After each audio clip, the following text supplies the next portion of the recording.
Morning. It has been a robust week of virtual programming at Metropolitan Community College. Thank you for joining us again today. My name is Barbara Velasquez, and it is a sincere honor to welcome you to another in our virtual programming focusing on Native American heritage. November is National Native American Heritage Month. While November is the time to rejoice in diverse and rich cultures, histories, and traditions, and to appreciate the great contributions of Native Americans, it also allows us to spread awareness about tribes or to educate people about the various challenges faced by Native Americans in the past and today. We recognize that Metropolitan Community College campuses were built on Indigenous homelands and resources that were previously cared for by people from the Omaha, Ponca, and various regionally based tribes that traveled to and from their original homelands. Ponca Chief Standing Bear and his people were held on the Fort Omaha campus in 1879, pending his landmark civil rights case granting Native Americans the right of habeas corpus. The United States obtained this land from the Omaha Nation in the Treaty of 1854.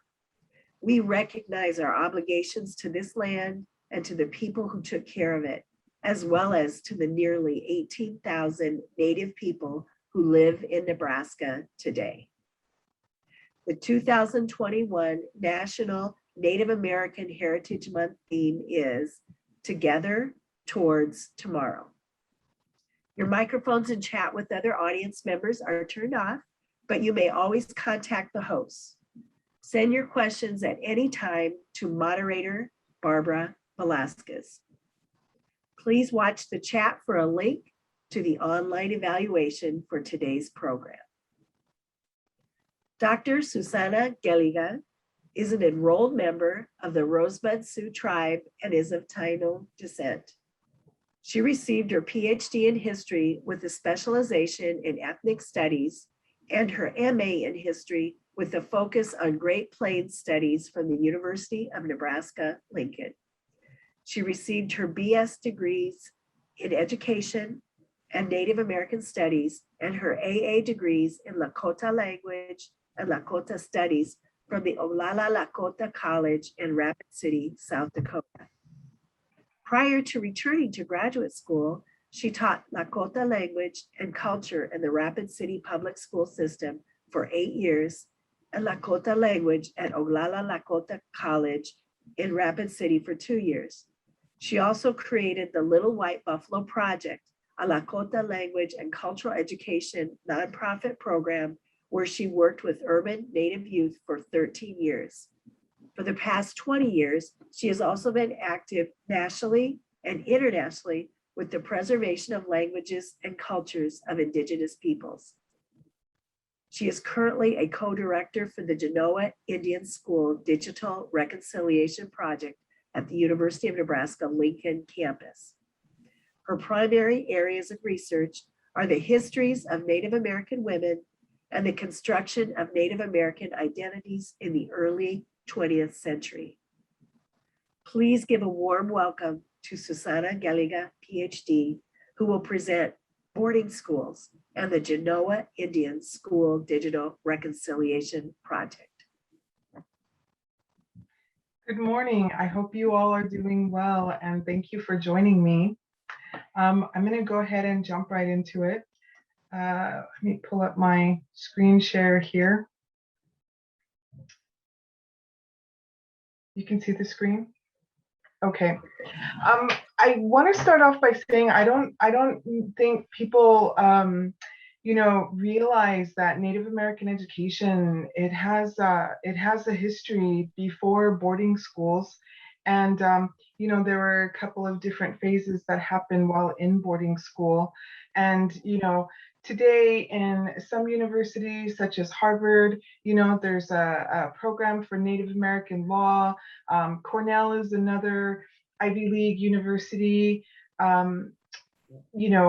that has a robust Native American studies program, and even Dartmouth. But these Ivy League schools, like, they have a history in Native American education. So before boarding schools, it was really like a missionary driven initiative to teach Native Americans, how to speak English. And, back then, like, Harvard was chartered in 1665, William and Mary, 1693, Brafferton, which came out of William and Mary, and Dartmouth, 1769. And so, you had these schools were built for Native American students. And so the idea was to bring them in and teach them English, kind of the same principle of boarding schools, teach them English so they can go back and, to their communities and teach them English and teach them about religion.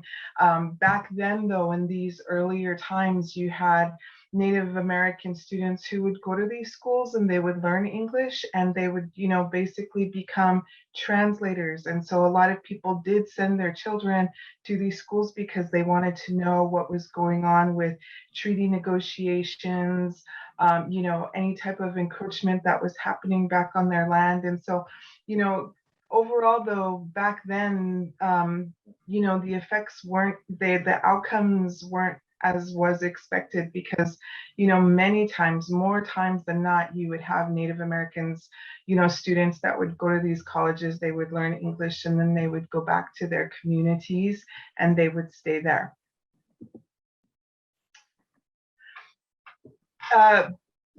Colonel Richard Pratt, he's a name that you hear a lot in the history of boarding schools, because essentially he was the one who, had that infamous saying, "Kill the Indian, save the man," and how he entered the picture of boarding schools was, he was put into command by a group of natives, the Apache that Geronimo, led, and, they were in prison, they were taken to Florida. He was put in charge of them, and, they had their hair cut, military uniforms. They were held captive there for quite a while, and, he eventually developed, a semi, friendly relationship where, they were kind of, the security was, lessened around them, and, to give them things to keep them company, they were able to, like, carve little, little wooden carvings of them, of whatever it was that they were going to do. And then eventually, people came to see them, like in a zoo type of setting, watch them, see what they did, and then they could sell their own, these little carvings to make money for themselves. So, in the beginning, they were treated like prisoners, but then, that kind of let up a little bit. And so what Pratt did was he sent them to Hamden, and Hamden became the first school where Native Americans went to. And Hamden was actually built for, sorry, I'm going to go ahead and skip over. Hamden was actually a school that was built for African Americans. And so you had free slaves or their children. They went to Hamden so that they can learn how to write. They can learn how to build their skills.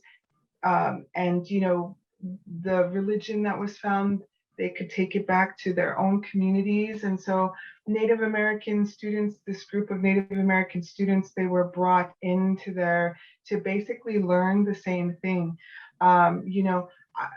Boarding school records that I've come across, and readings that I've come across, they say, that initially, sometimes the relationship between African American students and Native American students and their teachers wasn't always the greatest thing, but the difference was that African American students, they wanted to be there, their families wanted them to be there so that they can learn an education, whereas, students, the Native American students that went there, they just, they kind of didn't have a choice. This right here, there's a book out called Education for Extinction. It was written by David Wallace Adams, and that's a really excellent book. I mean, if you're ever looking to read about boarding school history, that would be a great book for you to, invest in. But I thought it was really interesting, and it really kind of puts things into focus because, he says, when the Native American wars were over, people think that that was the end of, war on Native Americans, but it wasn't. The initiative kind of turned towards their children. And so if you can think about that in a scope, whereas children, they didn't have skills, they didn't have ways to protect themselves, they really didn't have a choice in anything.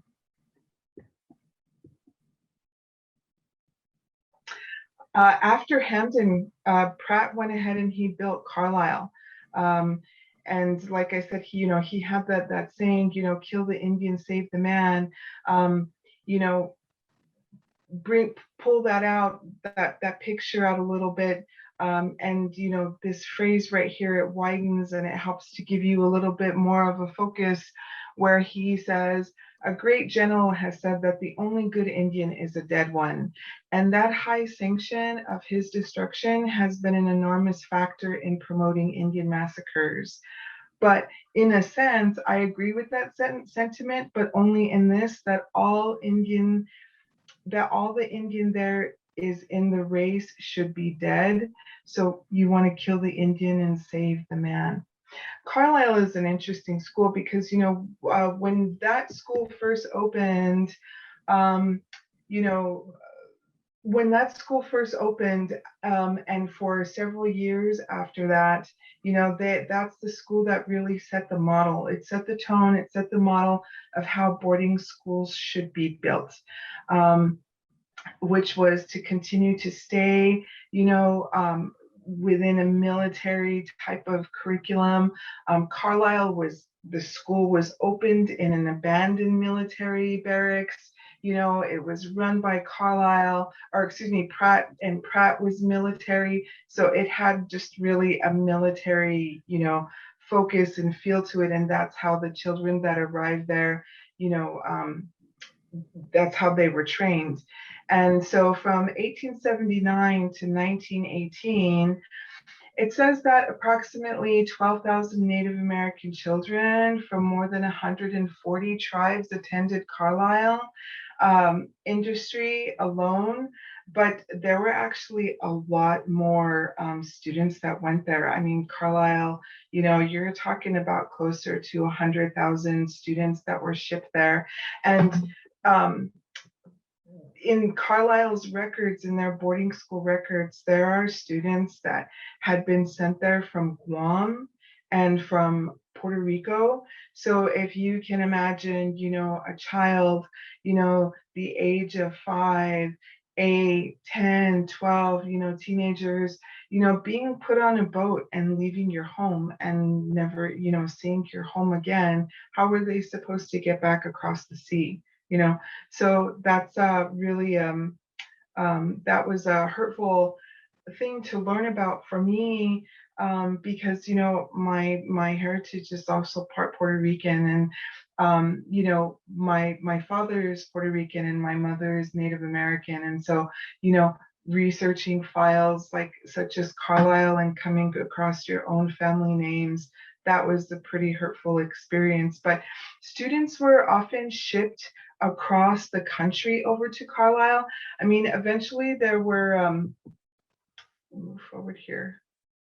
Eventually, there were schools that were put close to reservations, but, anytime a school was put close to a home territory and students were sent to that school, oftentimes they could run away. They knew how to get home. And that's a really something that's brought up in boarding school history too, which was, between African Americans and Native Americans. Native Americans, they knew the land, they knew the location, they knew how to, figure out the terrain. And so they were pretty, you didn't want to put them in schools that were close to places where they might be able to get home. I'm sorry. So you had, like I was saying, so, a big student presence at Carlisle was from the Dakotas and from Minnesota. And you'll read that a lot of times the like spotted tail, and I think spotted tail, Sitting Bull. I mean, there were a couple of, of the chiefs of the tribe, and they sent their children there in good faith to let their people know that they're sending their children there in complete trust and that they would get them back. But eventually their children were kind of held hostage at that schools, and to keep the chiefs in line, to keep them encouraging the other families to send their children there. Here we go. All in all, the boarding schools, there were 367 boarding schools that were opened across the country. You had boarding schools they were run by different people. So you had boarding schools that were run by churches and by governments, and within the churches, you had many denominations: Catholic, Presbyterian, Quaker, Episcopal, Methodist, Baptist, Jesuit, Dutch Reform, Evangelical, Mennonite, and the list goes on. The top 5 states that did have boarding schools were Oklahoma, Arizona, Alaska, Mexico, and South Dakota. And so this right here is from the National Native American Boarding School Healing Coalition. This is a list that they put together, that shows, what states had what boarding schools, the names of the schools that were open. Now, there are still some boarding schools that are open today, and I will talk about those a little bit here later. One of the things that I have found interesting, when talking with people about boarding schools is, it's an idea that boarding schools, when families sent their children to boarding schools, they were only for a year. They didn't happen, they were sent there for a year. They were sent there by choice, but really boarding schools became a policy, mandatory enrollment. And children, so you had these agents that were on reservations, and one of their jobs was to make sure that they had the names of every single tribal member that lived on the reservation, even if there was a marriage and it was a tribal member from a different reservation. The agents had their names, and they were all being tracked. And so once children turned 5 years old, then their names got put on a list, and they were sent to agents and dispersed out to, agents and those that were starting to work with Indian education, and then to let them know that by the time the children were going to be 6 years old, they were ready for school. And that was supposed to be the age where children were eligible and old enough to go to school. I mean, I have come across some letters where, there's one letter in particular which was really heartbreaking. And this agent was talking about these 2 boys who were orphaned. Now, whether that's true or not, that's a completely different story. But one of them was a little less than 6, and one of them was 3. And the reservation agent was looking to put them into Genoa, as a matter of fact. And that agent said, no, they're too young. But then, there are many other stories and videos of, elders who told their stories, and they would talk about babies being, in those schools. During the early 1920s, 1910s, even the late 1800s, the healthcare was so scarce on the reservations, and there was a lot of deaths from influenza, and then tuberculosis came. So there's a series of diseases where a lot of people, succumbed to that, and left a lot of children orphaned. And so, that might have been why those children were sent to those schools at such a young age. It's not exactly sure about that, but native boarding school, attending a boarding school, that was policy. And so you had no choice. You had to send your child to boarding school. And the terms of enrollment, this right here, so all of the forms that I'm using in this PowerPoint, these are all documents that I've taken from Genoa Indian School alone. And so it shows right here, the terms of enrollment was 3 to 5 years. That was minimum. So if your child got put into school, they had to minimally attend there for 3 years. Sometimes you'll see boarding school applications where the terms of enrollment were 5 years, but as soon as like a year before the enrollment came up, then agents and schools would start communicating with each other, and they would work to automatically enroll these students for another term of 3+ years. So, it's like once students got put into the system of boarding schools, it was really hard for them to escape. I mean, they just, or return home.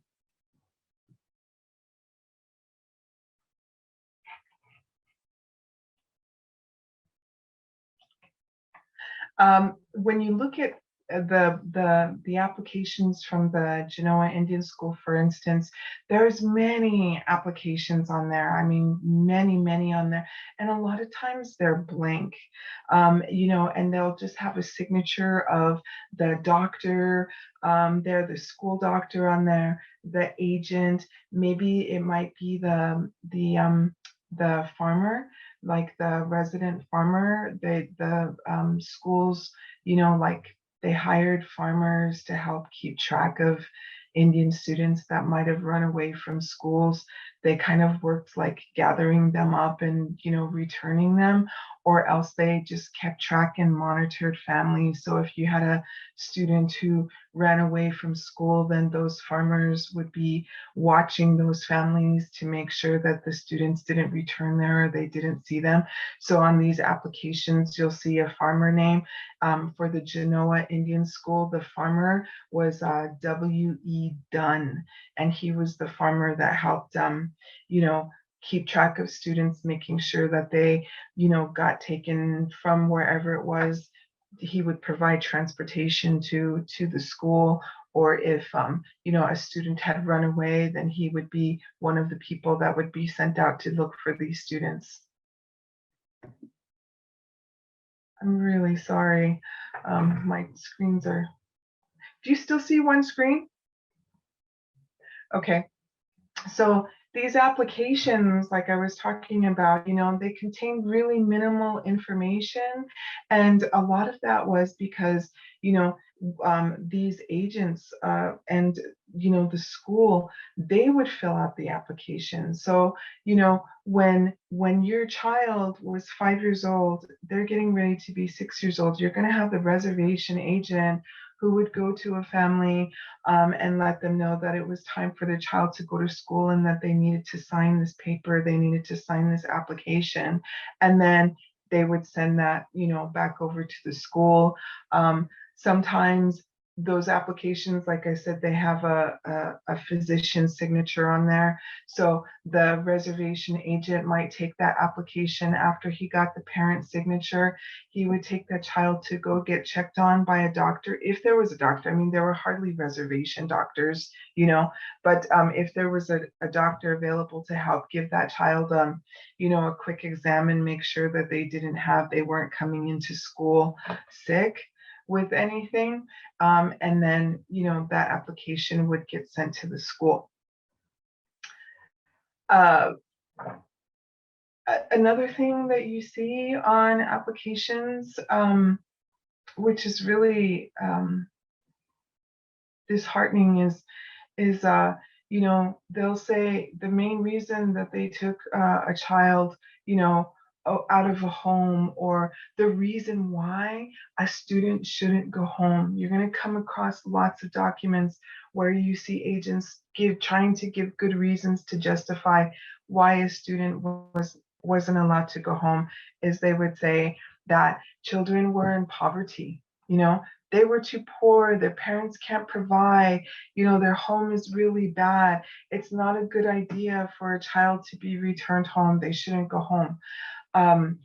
You know, I came across a letter, I'm going to say about a year ago, and, a parent had wrote to an agent and said, we live a mile from school, but, and these are Navajo, or excuse me, Omaha and Winnebago families, of letters that I'm talking about right now, and I'm talking about the Genoa Indian School.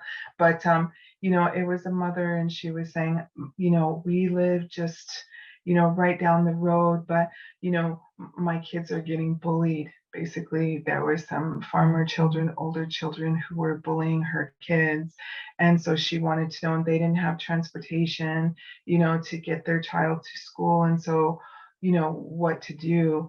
And, they told her, well, you should bring your child here and your child should stay here. So, that particular family really broke my heart, because their children were being bullied by farmer children. They essentially lost their children. So if you, and another excuse that schools would use, like Genoa, if a family lived, even a mile away, and their children were really small like that, and they were too young to walk, they would say, well, during the winter time, the weather will be too bad, and so we recommend that you bring your child here and your child stay here. So, if they didn't have transportation, or the excuse of the weather, their children, they would basically lose their children, access to children for, a year.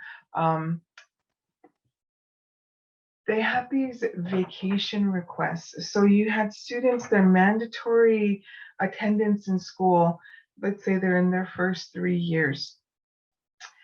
Maybe the next following summer, a family might be able to apply for a vacation request to have their children come home.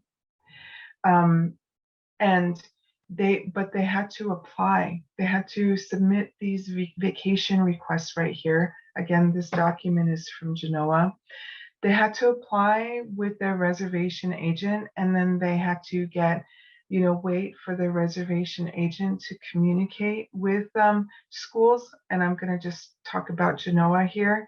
And if they were approved, then parents had to come up with $50 to be able to see their children. So when children got taken to boarding schools, the schools would pay for their transportation. They would pay for their transportation. I've seen receipts where tickets were like $11, say to go from, a community here in Omaha and be sent to Genoa, but they had to pay $25 each way. And so first they had to, like I said, apply for an application or a vacation request. And then if their vacation request was approved, then they had to front that money to begin with. They couldn't say, oh, well, can I give you $25 now so that I can, my child can come home, and then before their vacation is over, can I send back that $25? They had to come up with $50 for a round trip ticket to school before their request was approved. If they didn't have the money, they just couldn't see their children. So another factor in that too is if at any time these children, while they were at school, if they were determined to be special needs of some kind, and the schools would label that as retarded, they would have to stay in school longer in the summer, and agents would justify that as they needed more training, they needed more education because they didn't learn as well, or they didn't learn as much as the other students throughout the year. It would only be during, like, if a student was deaf, that that student might be sent home, and you would see a record where an agent would say, well, you know, we can't do anything, this child can't learn, they're not capable of learning, so we're just sending them home.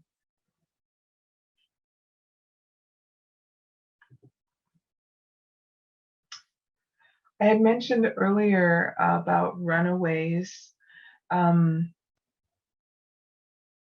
you know, with Genoa, for instance, there's a letter here that I've included, and that letter says, in reply to your letter of the 18th, I beg to state that the two runaway boys, Irving Young and William McAdams, have not shown up on the reservation.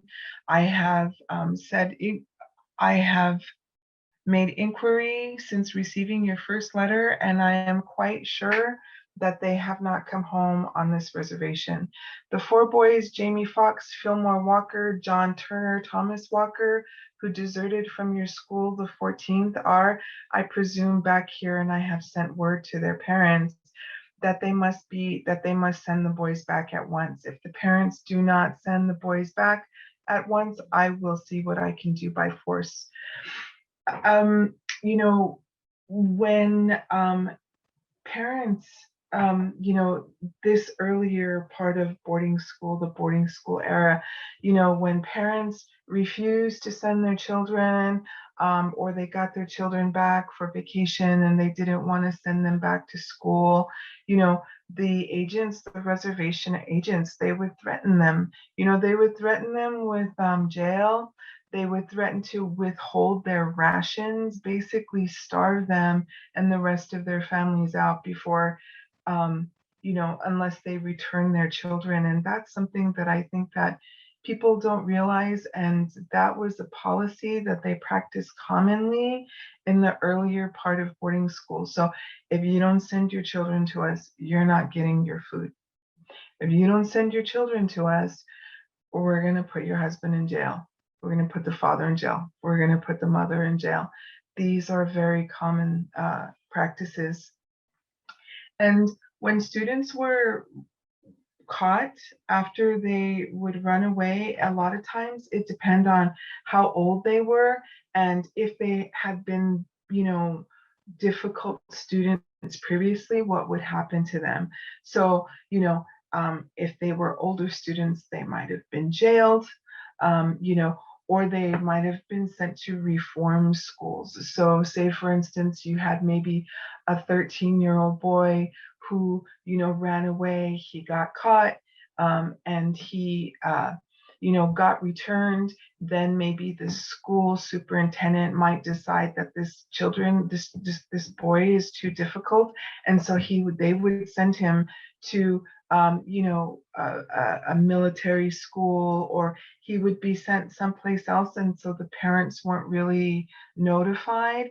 And so I've come across letters where you have parents who are writing to the school and they're saying, "Where are my children?" You know, and another thing too is that, you know, once students ran away from school, they couldn't return home to the reservation, because if they returned home, like I said, their parents were put in danger of, you know, getting put in jail. And if they were older, then they would get put in jail. If they were younger, you know, they would be, you know, a lot of boarding school videos would talk about, you know, children being put in dungeons, or they were punished with harsh physical punishment. But, you know, students couldn't return home. And so, you know, you might have a boy. I remember, you know, I found like 4 or 5 letters, consecutive letters of one particular family, a boy, and he was like 16 or 17, and Genoa school was looking for him. And the reason they were looking for him was because they had to go to court, because his cousin, who was also a student at Genoa, he had gotten killed on a train and in a train accident. And so Genoa had to go to court to try to prove that it wasn't their fault. And he was a witness. But the student, he had run away from school himself because the disciplinarian there at Genoa had struck him and broke his nose, and he had talked about how, he was so physically abused there. That's why he ran away, but he couldn't return home because they were looking for him and they were really watching his family. So he actually went to Sioux City and he was working there and they found him there. But it wasn't exactly the people from Genoa school that had found him. But he had communicated with them and he told them, well, I'm working here right now. I found a job. I need to help support my family with some money. So I'm going to send them money and I'll go back to school in the fall. You don't need to send anybody here to try to find me. And so come fall, they were still looking for him, but he managed to get down to Colorado and he joined the military. So he just kind of escaped, out of Genoa and around Genoa and got down into Colorado and joined the military so he wouldn't have to go back there. So when runaways, when they were returned home, then they experienced punishment. And in the slide here, I talk about farmers were employed to help keep a closer eye on Native communities. The farmer for the Omaha tribe was Don. And if children happened to have money in their accounts and they ran away, when they were caught, the fare was taken out of their accounts. So, when schools brought children from the reservations to the schools, then the schools would pay for their transportation.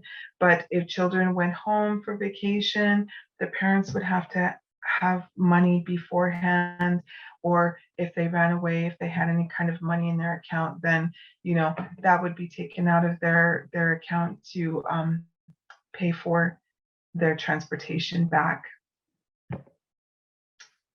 The student health at boarding schools was really terrible.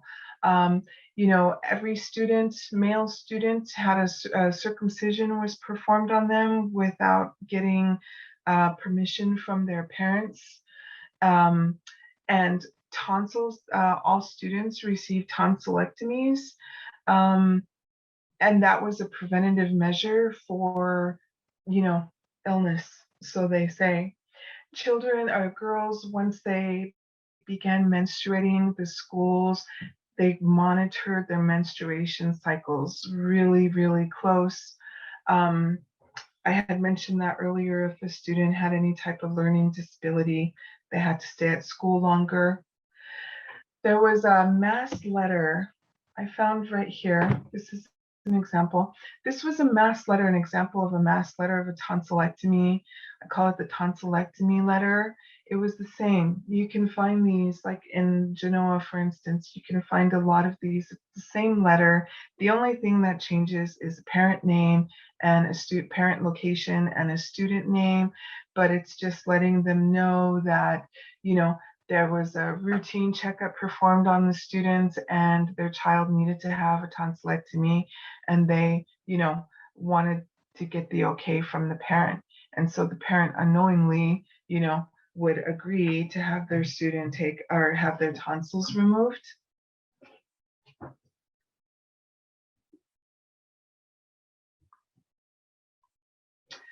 At boarding schools, the students, they only experienced a half day of learning. So boys, they were taught things like English, arithmetic, physical geography, citizenship, training, Bible reading, US history, nature and study. So they spent half of the day learning these skills.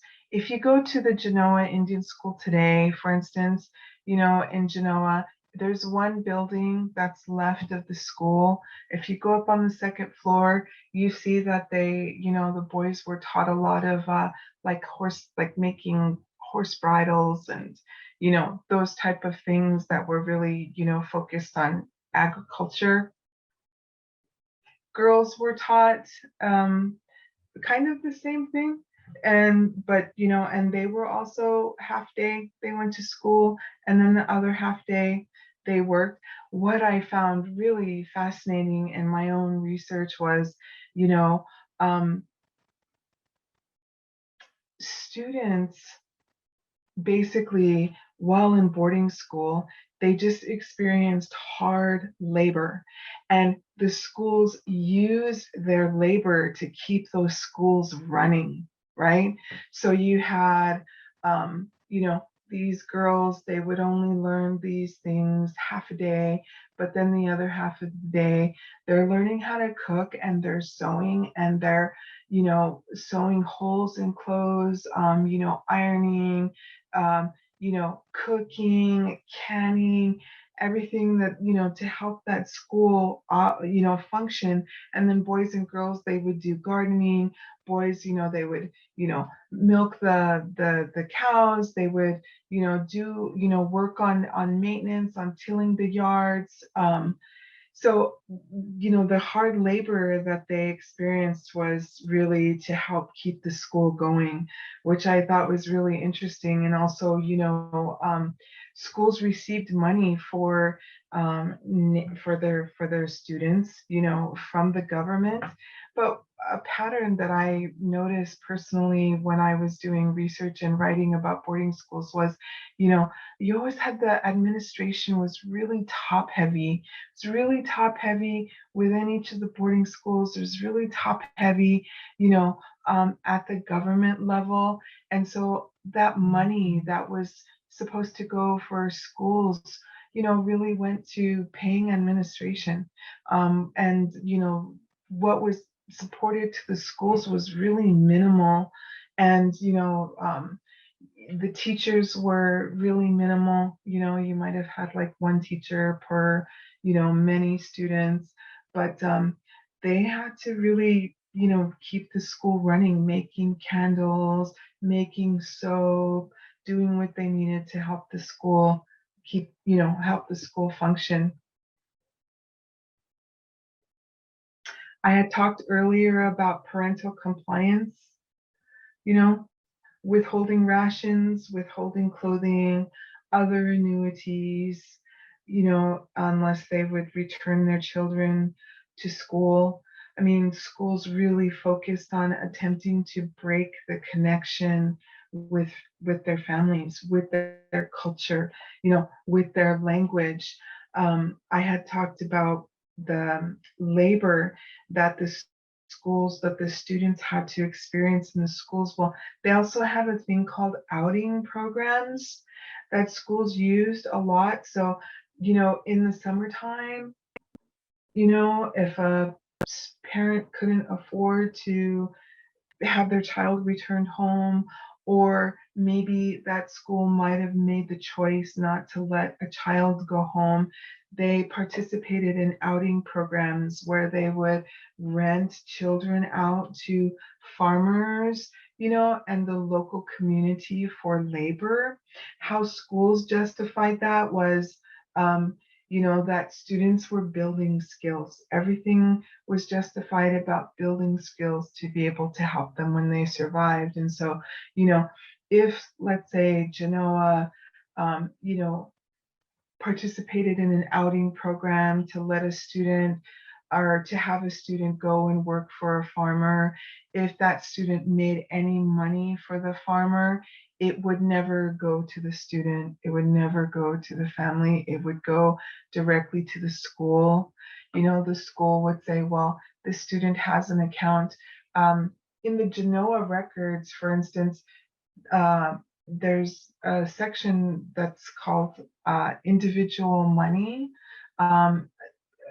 So, here you'll see receipts where students might have received money from land or, money from their family, it was put into the account.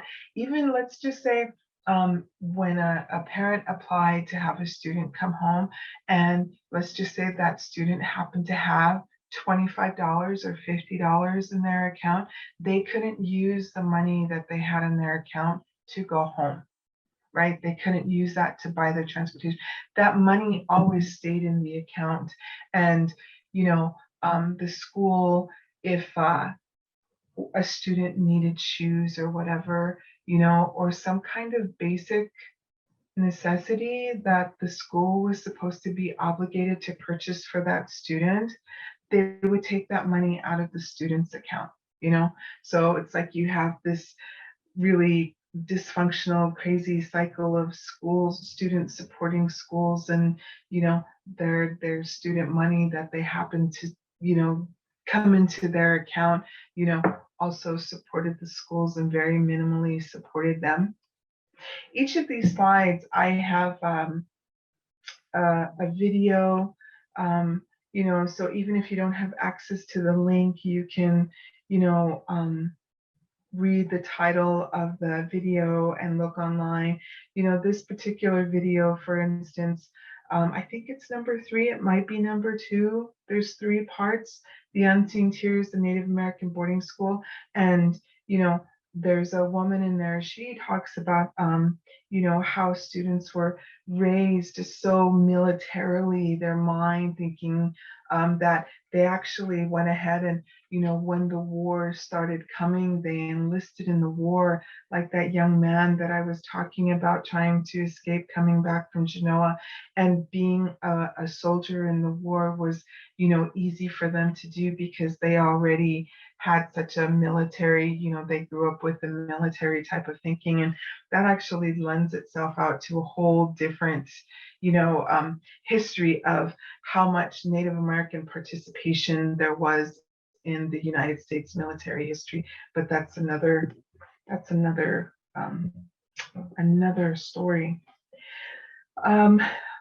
In 1928, when you had the development of the Merriam Report, that went in and they did a study on the state of boarding schools and found that they were so horrible. There was so much stuff that was lacking: health care, hygiene, food, clothing, everything, that these poor students and their families on reservation were in such dire conditions. They worked on creating change. And so when they created change like that, terms of enrollment for students in the schools, it lightened up, So whereas, in the beginning of the boarding school era, you would have students who were shipped across the country, then, they were shipped to another school that was closer to where they were, when all of the other boarding schools opened up. And then once, these policies started, then, students would be able to come to school closer to home. And then eventually day schools opened up, and families were able to keep their students at home and just send them to these day schools. So boarding schools kind of really lost their momentum.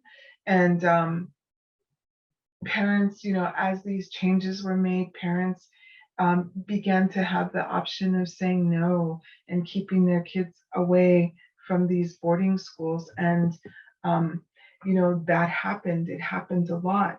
In boarding school history, there's even a family, or the Navajo people, and there's a case where you had like 11 fathers who refused to send their children to boarding schools. But those guys, they got sent to Alcatraz. So, but that's a different case. It wasn't until 1978 that Native parents actually had the right to really choose whether they wanted their children to go to these type of Indian schools or not. And if you really think about it, 1978 isn't really that long ago. And, I've come across videos, for instance, where I felt really bad because there was an elder male, not elder, I mean, not really older, but he was saying, um, if it was me and my child, I would have told them no. I wouldn't have let them take me. I wouldn't have let them take my child. And I felt really bad because I thought maybe that person didn't know that there was a long time where parents couldn't say no. They didn't have a choice, you know? So there's different eras in boarding school history where, like I said, parents had a choice in the 1700s, sent their kids to schools, was not boarding school.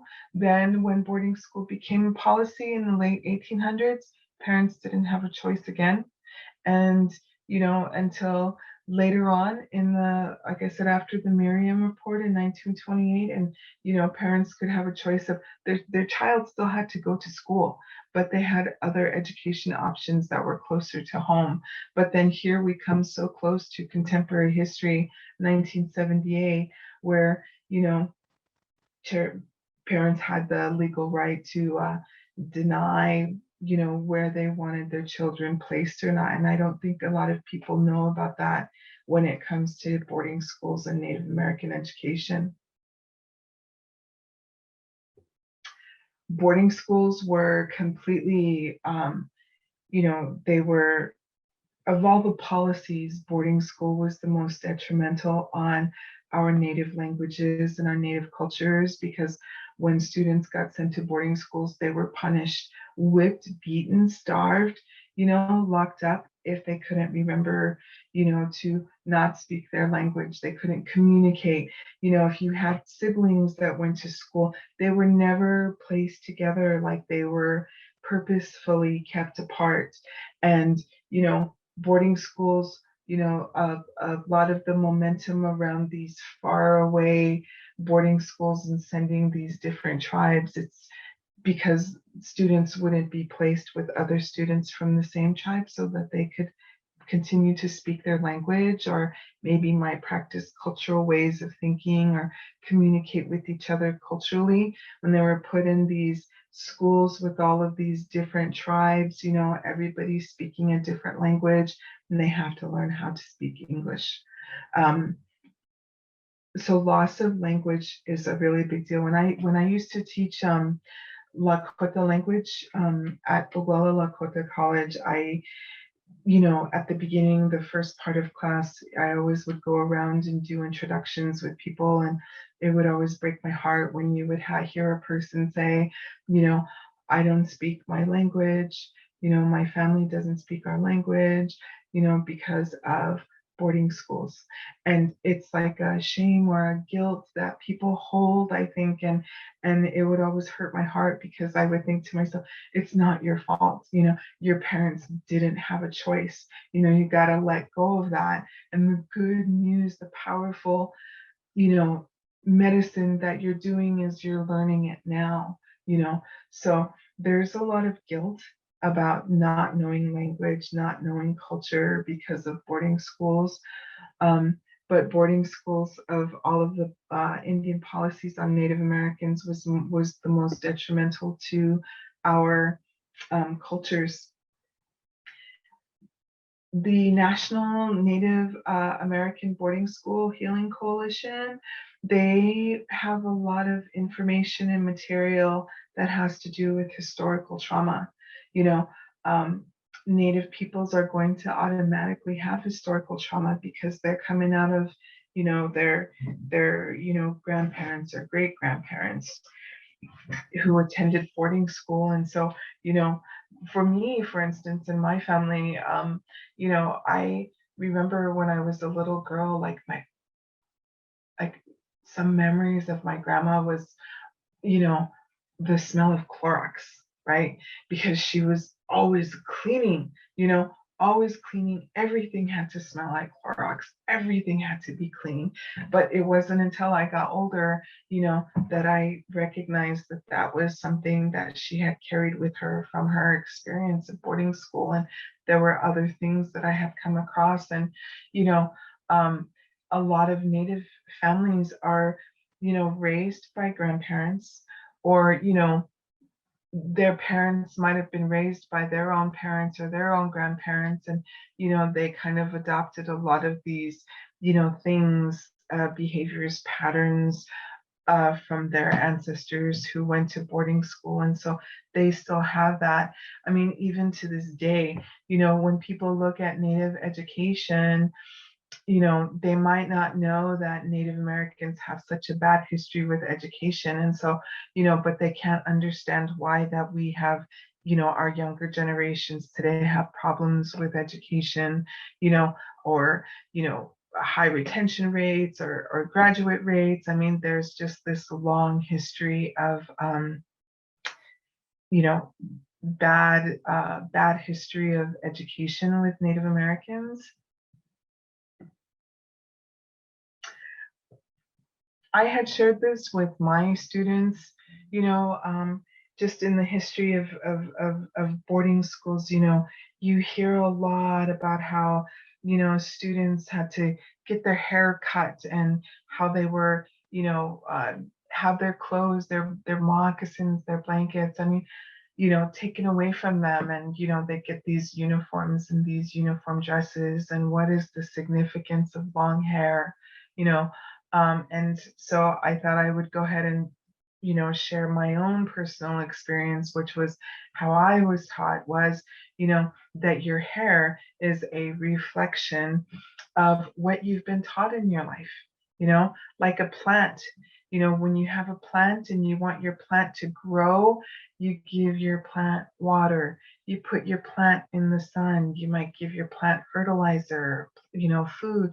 You're caring for your plant, and as you care for your plant, then your hair, the plant grows, as does a hair. So I was taught personally, myself, that your hair is a reflection of everything that was taught to you. And so, when a loved one passes away, you might cut your hair, which it signifies that your nurturer, your caretaker, that person that you love, that gave you all of this nurturing in your life, they're gone now. So that cutting is like, it's broken of you, there's nobody there to feed you, like your nurturer is gone. And, to grow your hair out again is, suggests that you remember what your nurturers instilled in you, and it's still there. It's how you live your life, how you function. It's still there because it shows in your hair. Like, I've always worn my hair long because even though I've lost my nurturers now, all of them, I live by what they taught me. And I remember what they taught me. If I might cut my hair short, kept my hair short, that means that I might choose to walk a different path, maybe choose a different way of life. But, that is hard to live by and demonstrate in today's society with fashion trends and haircuts and all of that stuff. But, so if you have a little child that might have understood and was raised like that, and understands that about their nurturers and their hair, to have their hair cut, it's like they don't know, what to do. There's, it's a sign that somebody has cut their connection with their nurturers, but they need their nurturers to continue to grow their hair. And so their connection, that's in my individual thinking, that's by all means not, all tribal thoughts and how tribal people, different tribes have different beliefs and customs and, cultural ideas about hair. This right here, this particular screen, I just have, a couple of videos here that talk about traumas, experiences, information about boarding school history. I found this through a book that I use with my students. It's a book called Not Your Princess. It's different authors, poets, that have different information. And I came across this and I really thought it was interesting and I loved it. And I felt like it was something that comes from a place of power and love that a child gives to their parent to help them. It's called My Parents' Pain. Epigenetics.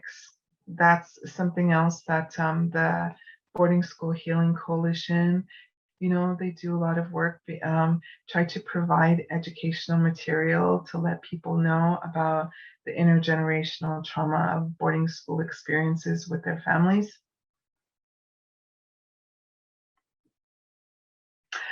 I saw this the other day, like within the last week, and I thought it was really interesting. Names, right? When people go to look for their ancestors, who went to boarding schools, trying to find connection, they lost connections to their families. I always thought that was really fascinating. So here you have these children, they have their names, like we all have our, well, not everybody, but back then maybe more than now, where you have people who have their native names. So then when they got to boarding schools, they were given a first name, and what would have been their first name has now become their last name.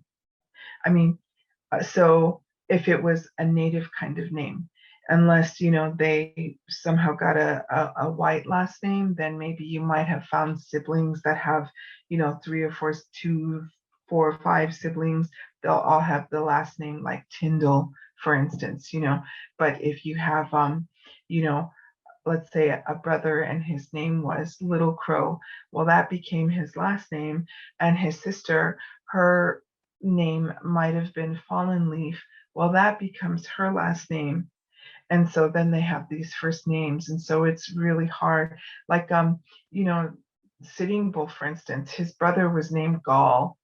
If they had both went to boarding schools and their names got changed, like how would you have been able to find that? And so the name change, the names that were lost of children that went to boarding schools, it was really hard for families to try to find the names of their people, their ancestors, their families. And so I thought this was really interesting, how it took some DNA testing. I don't know.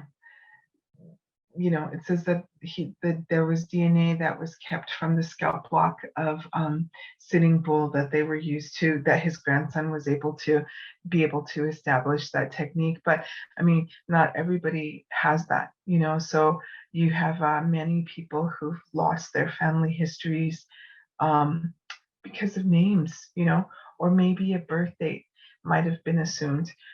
It's common in the Genoa Indian School records to come across the student who, they have this blank application, there's a name on there, and their birth date might be 1914, and they might be listed as 11 years old. And then the next application, a blank application, you have the same student name, and they might be a different year, But a problem too with boarding school records is that you have students who have the same names. So there are students who have the very same names, first name and last name, but they have different years. And so we have to do a lot of research when we're looking at those kind of records to figure out, is this the same person, is it a different person, who are the relatives, can we find their siblings?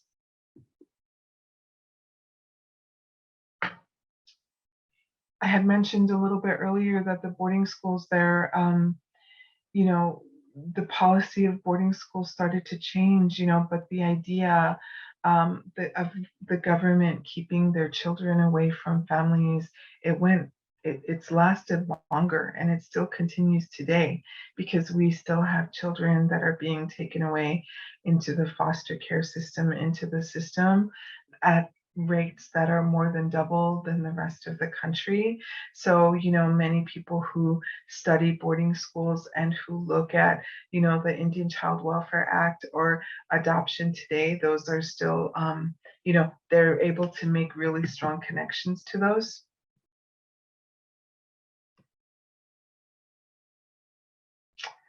I have a screen here where I talk a little bit about adoption, but I know that I'm running out of time. Please let me know, Barbara, if I when I just need to stop, and I will. But I just wanted to move forward ahead here a little bit and just quickly discuss the Genoa Indian School Digital Reconciliation Project. It's out of the University of Nebraska-Lincoln. That project started in 2018, and I actually joined that project as a graduate student, research assistant.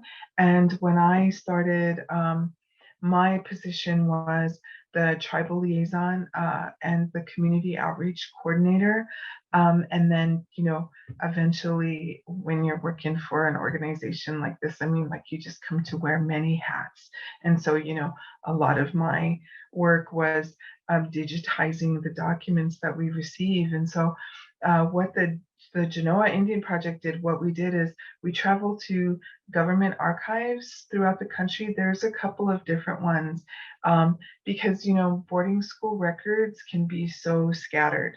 And they'll be all over the country. They can be, you can have Genoa Indian School records in one part of the country, because something might relate to health, and then, you might have them in a different archive in a different part of the country because it has to do with something else. Before the Genoa Indian School, you had the Pawnee boarding school that was built before that burnt down. When that burnt down, those records were sent down to Oklahoma. And then when Genoa Indian School opened up, then a lot of those records went down to Oklahoma too. I was able to retrieve a lot of information from the Oklahoma State Historical Society. But so right now, what our project did was we traveled to Colorado and we traveled to Kansas City, and we went into their archives and we looked for every different kind of document that we could find that was pertaining to Genoa Indian School. What we wanted to do was we wanted to go to all of these different places and collect all of this information, all the information that we could find, and bring it back and house it in one location, and then contact the tribes here to say, hey, here we have these documents. We want to work with you. These are your documents. We want to get involved. We want to, if you need help for us to show you how to access these documents, we can. There are a few of these kinds of digital projects throughout the country. Carlisle, for instance, they have the most complete and massive digital archive in the country. So you can find a lot of information on there. There's Genoa, there's Sherman, the Sherman Indian Institute down south, and there are other up and coming digital projects, that are working to do the same thing. But one of the things that I really love about the Genoa project is that it's really community focused. I mean, we're not just a digital project to be a digital project. We didn't acquire these, all of these documents, for any other reason than to figure out a way to get them back to get these stories back to their owners. And so I really believe in this project. And I've been through it this whole time. And then when I graduated in May, I couldn't be a student employee anymore. And so, they've asked me if I would be one of the co-directors, and so my role, or I guess my focus, my passion about this project is really working to get the stories back to the people. I'm very, community focused, community oriented. And so I just want to make sure that, we, try to build relationships. And so we have an advisory board right now that is filled with tribal members. I mean, every year that kind of fluctuates and, grows. It just depends. So we always have Omaha, we have Winnebago, we have Santee, people that sit on our advisory board. And so every move that we make, everything that we do with the project, we make sure that we pass it by them and that they approve it or not. And one of the things that we're also working on doing is doing an oral history interview project where we travel, to different reservations and get interviews just so that we can digitize them and be able to put them up here on the website. This is a very friendly website. If you look at it, the address is below the picture. You can go on to the picture, you can come up the screen, and right there in the center of the screen above where, well, next to where it says search in that little box, let's say you're looking for a relative and you can just put a name up there and it will search for you. Press search. If you're looking, for a location, like, I know my family lived over here at this point, I want to know if they've gone to Genoa or not. You can put up the location of the town or the city in the search bar. I'm pretty proud of just how well that and easy, user-friendly that website is. You can go into the tab there about Genoa and find some information. Uh, it doesn't show on this, but below where it says welcome to Genoa, if you scroll down on the website a little bit, there's like 9 different squares, and each of them have different kinds of information. So, for instance, on one block, it might say applications, and you can click applications and they'll all come up, or, medical issues, a lot of what I talked about today, or anything else, you can find all of that information on there. Very user friendly. And, if you, Susana, I'm sorry.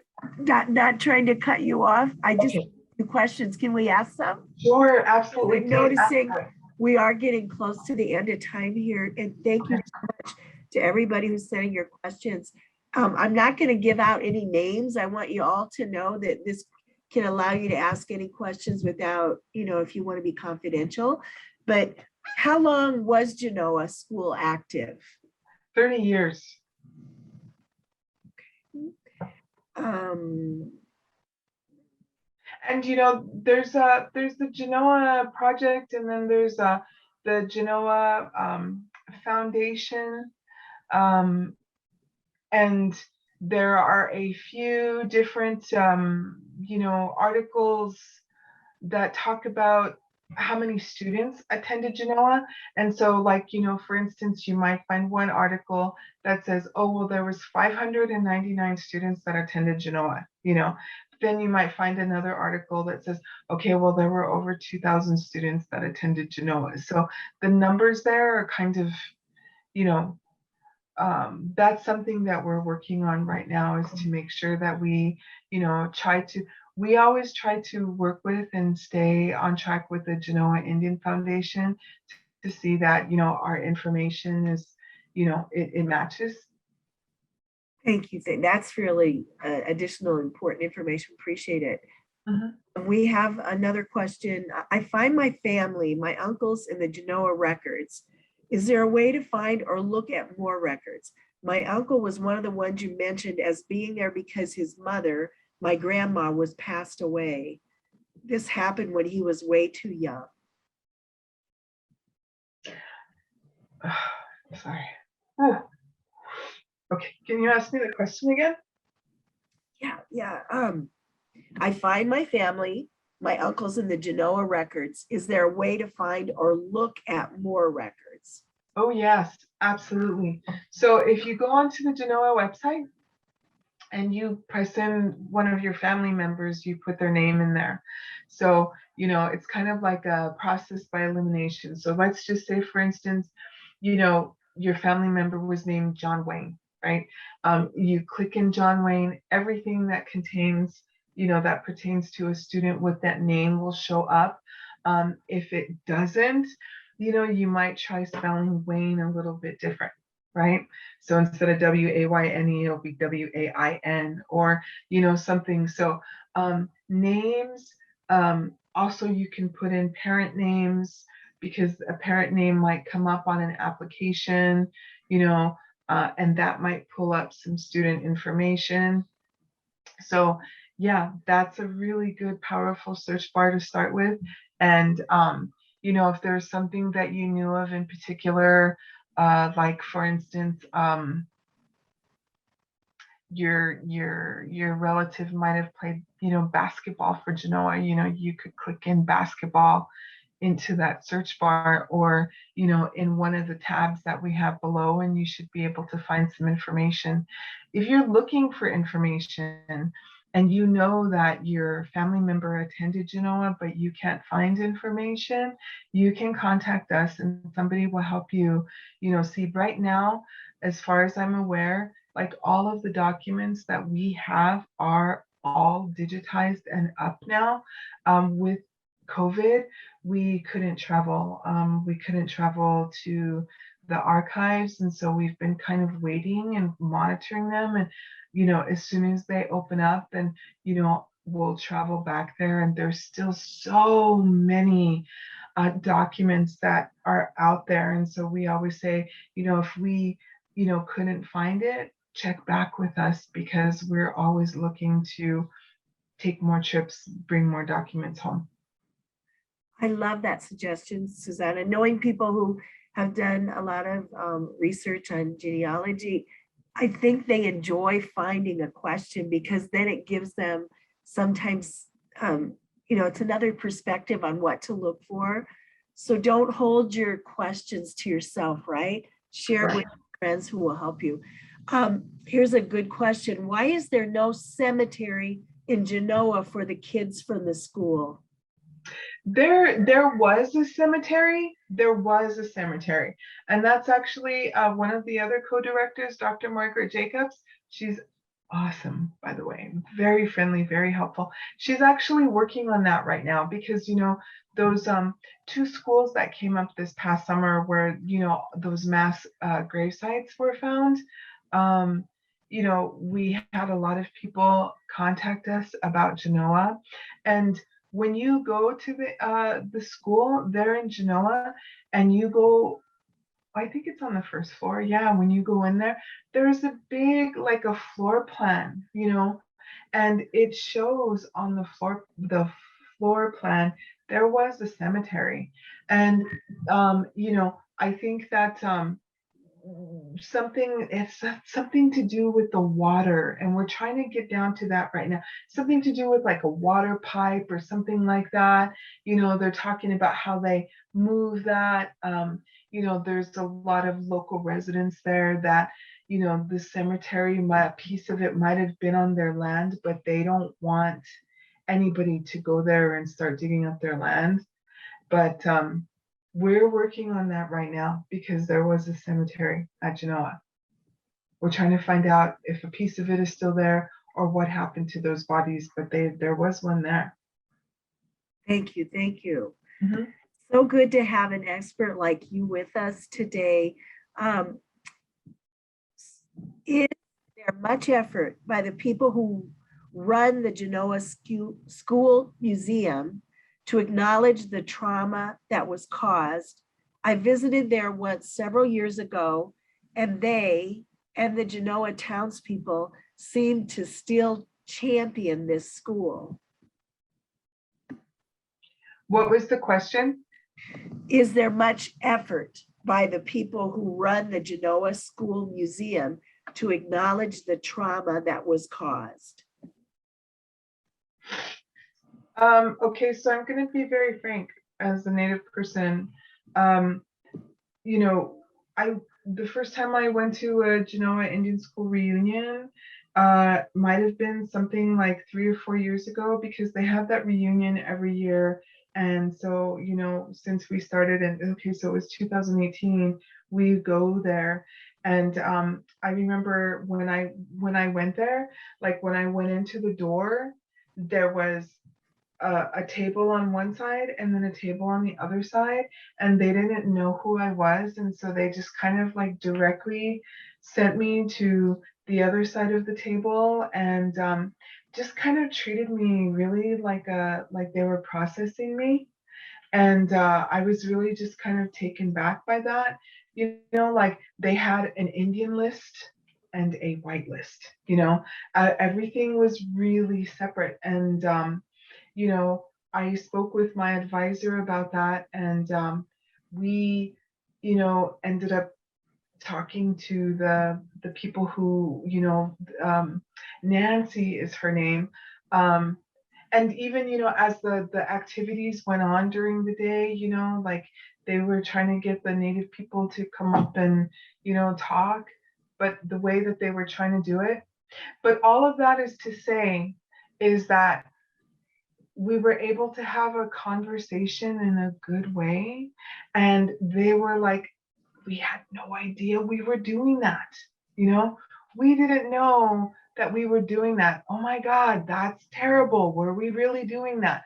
So, you know, there, Nancy Carlson is her name. She's really a nice lady. And, you know, all of the people that work there, they're volunteers. So they're giving their time for free. You know, maybe they weren't aware of, you know, just kind of the cultural behavioral attitudes and protocols that they might have had back then. But, you know, since we've been going there every year, like things are really changing, and which is kind of sad because there are less Native American people, descendants I've seen that are coming there, or they don't outwardly seem like they're Native descendants. I'll just put it like that, which is a natural thing. But you know, in the past couple of years since we've gone, the foundation people have really worked to just try to create a welcoming environment. They've been really nice. They're very helpful. Like I said, Nancy Carlson is an absolute sweetheart. Thank you very much. Mm-hmm. So we unfortunately have come very close to the end here. I would like to say, Susana, I know in our prep for this session, you have mentioned it, but I can only imagine the emotional trauma that you experience in doing the research. And if you'd like to say anything about that, or just give us your final comments. I also like to say that you're getting many voices of appreciation, not only for the presentation that you're providing today, but also for your generosity in allowing us to record so that our audience members can go back and revisit some of your comments and learn more and share with other people. Thank you so much. You know, I had mentioned that you know, it's really hard because I come across so many of my family names. I come across people of names that I know. You know, when I was doing my master's thesis, I spent about 1.5 years having to research boarding schools for my thesis, and I think I cried hard every single night for almost a year. Like I was really just kind of traumatized when I was finished with that, and when I finished writing my thesis, I thought I was finished with that. But for some reason, I just feel like I can't, you know, get away from boarding schools because it's painful and it's hard. And I'm a historian, and being a Native American historian is extremely difficult. And, you know, I did a lot of, you know, praying and just trying to figure out like why. But then I realized that, okay, so maybe I'm here and maybe I've become a historian because maybe these stories need to be told. These children, what they went through, it needs to be shared. You know, and maybe I might be able to be that connection and be that bridge between helping a family find their history, you know. And so, you know, boarding school history is really painful. It's really tragic. But on the flip side of that, the survivors are really resilient just for surviving, you know. And there's a lot of resilience in there, and there's a lot of power in that when you think about that. And so, you know, my way to reconcile with that is to find those stories of resilience, to bring those stories to light for people. And maybe that's why I'm a historian and why I'm here. And that's what I focus on. Thank you so much. There's really no way to articulate our appreciation for your bringing all of this to us today. In addition, we are so excited to have you as a fairly new member of the Omaha community. We look forward to continued interactions and every good thing that you are bringing here. Boarding school history is painful but necessary to share. And we thank you for your difficult work you've done to uncover secrets and realities that our societies must face to improve. Audience members, you've been awesome all week long. We trust that you are now full of new knowledge and considerations for the future. Please always consider Metropolitan Community College for your lifelong learning needs. Please put up the evaluation slide, Isaac. Can I say something really quick too, please? I just want to say I encourage anybody, if you're, don't be afraid to contact the Genoa Indian School Foundation. I don't know about the community, but I can tell you that the people that are working there, I mean, they're there because they want to educate, they're there because they want to help. And so really, if you ever want to get a hold of them, you should contact them. They've got a lot of information too, and they're really, really sweet people, nice, willing to work with you. Thank you. Thanks so much. So the slide, I think it's there, but I'm not sure that it's showing. Maybe we need to spotlight it, but in the chat, you can see our online evaluation that we would appreciate feedback on. I will also email that out to those of you whose emails are evident from your Zoom accounts. If they're not in there, I try, but I may not get it to you. There you go. And then the final slide for today, we'll share the next program we have is next week, Monday, November 8th at 2 p.m. Maunka Morgan, Ho-Chunk, and Dean of Native American Studies and Business at Nebraska Indian Community College will serve as the discussion leader for More Than a Word, a documentary that we'll be watching that addresses the use of Native American mascots. And Maunka is prepared to show it before that documentary starts to give you some background to even make it a more powerful experience. And he was formerly the president of Little Priest Tribal College, but he does now work at Nebraska Indian Community College. So many of you may know him, and he has a very powerful message and voice, and we hope you could join us on Monday afternoon at 2. And this weekend, we get an hour back. It's my favorite weekend of the whole year, so I hope you guys come rested on Monday. All right. Bye, guys. And Thank you so much. Thanks.